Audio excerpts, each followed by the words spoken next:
ซุปกิมชีគឺជាអាហារប្រពៃណីរបស់ជនជាតិកូរ៉េដែលពេញនិយមបំផុតហើយក៏ជាអាហារដែលពេញនិយមផងដែរសម្រាប់ជនជាតិខ្មែរយើងមានបងប្អូនបន្តិចទេដែលចេះញ៉ាំស៊ុបគីមชีហើយក៏ចេះញ៉ាំគីមชีហើយបើសិនជានៅផ្ទះរបស់បងប្អូនណាមានគីមชีនៅសល់យូរលក្ខណៈថាជូរជ្រិញខ្លាំងបងប្អូនកុំចោលអីគឺគីមชีបែបនេះយើងយកមកធ្វើស៊ុបគីមชีគឺឆ្ងាញ់មែនតើបងប្អូនអាចប្រើជាមួយនឹងសាច់ជ្រូក3ជាន់ឬមួយក៏សាច់ឆ្អឹងជំនីឬមួយក៏សាច់សុទ្ធអីក៏បានដែរដោយលាយជាមួយនឹងតៅហ៊ូថ្ងៃនេះខ្ញុំទៅផ្សារទៅរកទិញសាច់ជ្រូក3ជាន់ជាមួយនឹងតៅហ៊ូមួយដុំនិងបន្លែផ្សេងបន្តិចបន្តួចយកមកធ្វើស៊ុបគីមជីញ៉ាំដោយសារនេះខ្ញុំគឺជាអ្នកលក់គីមជីស្រាប់ដូច្នេះគីមជីគឺនៅផ្ទះគឺមានស្រាប់បងប្អូនខ្ញុំអត់ត្រូវការទិញទេគីមជីនៅផ្ទះខ្ញុំនឹងគឺជាគីមជីស្នាដៃរបស់ជនជាតិកូរ៉េធ្វើផ្ទាល់តែម្ដងខ្ញុំយកពីគាត់យកមកលក់អញ្ចឹងរសជាតិគឺជារសជាតិគីមជីដើមតែម្ដងឥឡូវយើងទៅមើលវិធីធ្វើជាមួយនឹងខ្ញុំទាំងអស់គ្នាដំបូងឡើយហ្នឹងបងប្អូនយកតៅហ៊ូហ្នឹងយកមកលាងទឹកឲ្យស្អាតហើយកាត់វាជាដុំបងប្អូនចង់កាត់ជាដុំសំប៉ែតធំក៏បានដែរឬកាត់ជាដុំរបៀបដូចនាងខ្ញុំចេះក៏បានដែរកាត់វាបែបនេះហើយទុកវាមួយដុំចំពោះតៅហ៊ូវិញបងប្អូនអាចប្រើជាប្រភេទតៅហ៊ូដែលទុនរបៀបតៅហ៊ូស្ងោរអញ្ចឹងក៏បានឬមួយក៏អត់មានទេបងប្អូនអាចប្រើជាប្រភេទតៅហ៊ូដែលរឹងសម្រាប់ជាប្រភេទហ្នឹងក៏បានដែរប៉ុន្តែយើងត្រូវរើសយកតៅហ៊ូដែលល្អដែលវារាងស្រស់បន្តិចបងប្អូនទើបយើងធ្វើសម្លហ្នឹងទៅវាមានរសជាតិឆ្ងាញ់ខ្ញុំបានដាក់លាយផ្សិតនេះចំនួនពាក់កណ្ដាលកញ្ចប់ដែរច្រើនពេកអញ្ចឹងខ្ញុំដកទុកខ្លះកាត់គល់វាចេញបែបនេះហើយបេះយកផ្នែកដែលមិនល្អចេញមានផ្សិតដែលងាប់អីអញ្ចឹងចេញហើយយើងយកវាទៅលាងទឹក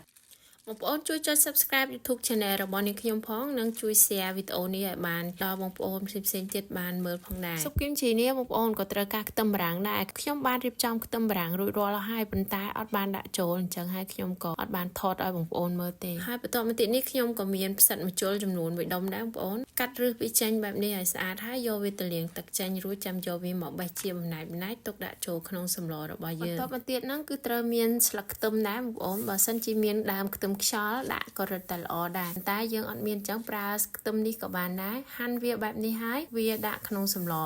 យើងក៏ត្រូវការខ្ទឹមសបន្តិចដែរបងប្អូនអាចយកវាទៅបុកក៏បានចិញ្ច្រាំក៏បានហើយសាច់ជ្រូកវិញគឺនាងខ្ញុំប្រើសាច់ជ្រូក3ជាន់ហាន់វាជាបន្ទះស្ដើងបងប្អូនចង់ហាន់បែបលក្ខណៈជ្រុងប៉ុនម្រាមដៃក៏បាន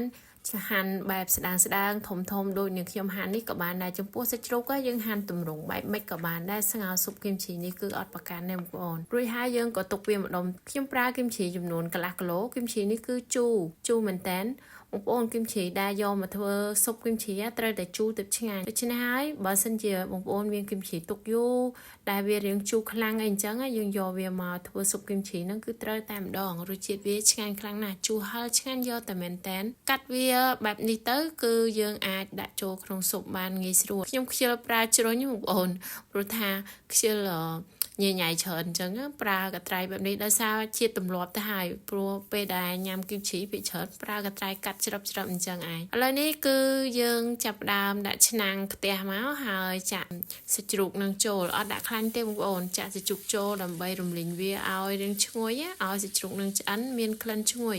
ឡើងពណ៌រាងកន្លាតបន្តិចហ្នឹងឆ្ងាញ់មែនតើខ្ញុំបានប្រើអំបិលម៉ត់បន្តិចដែរអំបិលម៉ត់នេះជាប្រភេទអំបិលម៉ត់កូរ៉េបងប្អូនបើសិនជាបងប្អូនអត់មានបងប្អូនអាចប្រើអំបិលម៉ត់ខ្មែរយើងធម្មតារោយបន្តិចទៅបានហើយអត់អីទេយើងគ្រាន់តែរោយវាឲ្យសាច់ជ្រូកហ្នឹងវាចូលជាតិចាប់ជាតិគ្នានិយាយថាគ្រាន់តែរំលែងសាច់ជ្រូកប៉ុណ្ណឹងបងប្អូនក្លិនវិញគឺថាឈ្នះអស់មីស្ត្រូវតែម្ដងរំលងដល់ឋានលើឯណោះជាធ្វើក្លៀនបាយត្មងគ្រាន់តែធំក្លិនសាច់ជ្រូកនេះគឺក្លៀនសាច់ជ្រូកអាំងតែម្ដងបងពេលដែលយើងរំលែងវារៀងស្ងួតទឹកបន្តិចហ្នឹងអំឡុងពេលហ្នឹងខ្ញុំបានដាំទឹកបដាដែរបន្ទាប់ពីរំលែងរៀងពណ៌រៀងកន្លាតបែបនេះហើយហ្នឹងទឹករបស់យើងក៏ពុះល្មមដែរអញ្ចឹងខ្ញុំបានចាក់វាចូលអំឡុងពេលរំលែងសាច់ហ្នឹងបើសិនជាបងប្អូនវារៀងជាប់ខ្ទះជាប់អីអាចនឹងថែមខ្លាញ់ដាក់ខ្លាញ់ចូលបន្តិចបន្តួចក៏បានដែរបងប្អូនដោយសារសាច់ជ្រូករបស់ខ្ញុំវាមានជាតិខ្លាញ់អញ្ចឹងខ្ញុំអត់ប្រើខ្លាញ់ទេដាក់សាច់ជ្រូករំលែងបែបនេះបងប្អូនវាមានក្លិនឈ្ងុយរបស់សាច់ជ្រូកធ្វើឲ្យស៊ុបគីមជីរបស់យើងកាន់តែឆ្ងាញ់បើបងប្អូនខ្ជិលវែងឆ្ងាយបងប្អូនអាចដាក់ស្ដាំទឹកហើយចាក់សាច់ចូលក៏បានដែរគ្រាន់តែថា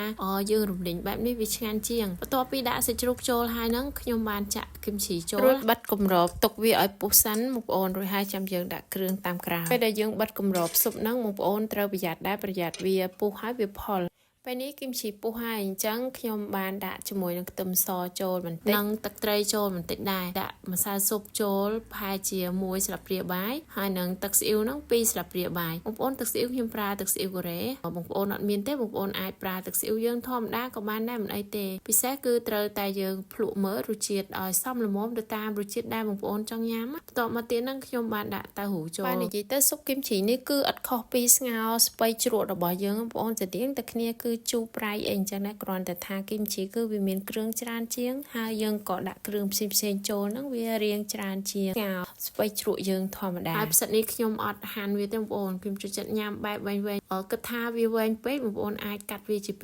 ផ្សិតម្ជុលក៏ដូចនេះដែរហែកវាដាក់បែបនេះបើបងប្អូនគិតថាវាវែងបងប្អូនអាចកាត់វាជា2ដោយសារខ្ញុំញ៉ាំគឺប្រើចង្កឹះចាប់ញ៉ាំដូច្នេះវារៀងវែងបន្តិចគឺងាយស្រួលចាប់ចំពោះម្ហូបកូរ៉េបងប្អូនសម្រាប់ផ្ទះរបស់ខ្ញុំគឺញ៉ាំសឹងតែរាល់ថ្ងៃថ្មីប៉ុន្តែពួកខ្ញុំជាជនជាតិខ្មែរតែប៉ុន្តែចូលចិត្តញ៉ាំម្ហូបកូរ៉េណាដោយសារតែប្តីប្រពន្ធពួកខ្ញុំហ្នឹងគឺធ្លាប់ទៅធ្វើការនៅប្រទេសកូរ៉េជិត10ឆ្នាំឯណោះអញ្ចឹងហើយអាហារកូរ៉េហ្នឹងគឺញ៉ាំប្រហែលជាជិត10ឆ្នាំហើយមកដល់ប្រទេសខ្មែរនេះក៏ធ្វើការជាមួយនឹងជនជាតិកូរ៉េទៀតហើយញ៉ាំអាហារកូរ៉េហ្នឹងសឹងតែរាល់ថ្ងៃបច្ចុប្បន្ននេះក៏សារចូលហាងកូរ៉េនិងធ្វើម្ហូបកូរ៉េនៅផ្ទះញ៉ាំជាញឹកញាប់ដែរបន្ទាប់ពីយើងដាក់គ្រឿងក្រៅអស់ហ្នឹងហើយបងប្អូនអាចដាក់ជាមួយនឹងស្លឹកខ្ទឹមវែកចុងក្រោយដាក់បន្ថែមខ្ទឹមបារាំងម្សៅម្ទេសនិងម្ទេសហឹរបន្ថែមទៀតទើបធ្វើឲ្យរសជាតិស៊ុបគីមជីយើងកាន់តែមានរសជាតិឆ្ងាញ់ខ្ញុំមានក្មេងអញ្ចឹងសម្លភាគច្រើនខ្ញុំធ្វើតម្រូវមាត់ក្មេងបងប្អូនអាចភ្លក់មើលបើសិនជាស្ទើរសាបប្រៃអីអាចថែមទៀតបានហើយស៊ុបនេះផងដែរយើងត្រូវញ៉ាំនៅក្នុងអំឡុងពេលក្តៅៗទើបឆ្ងាញ់បងប្អូនអរគុណជម្រាបលា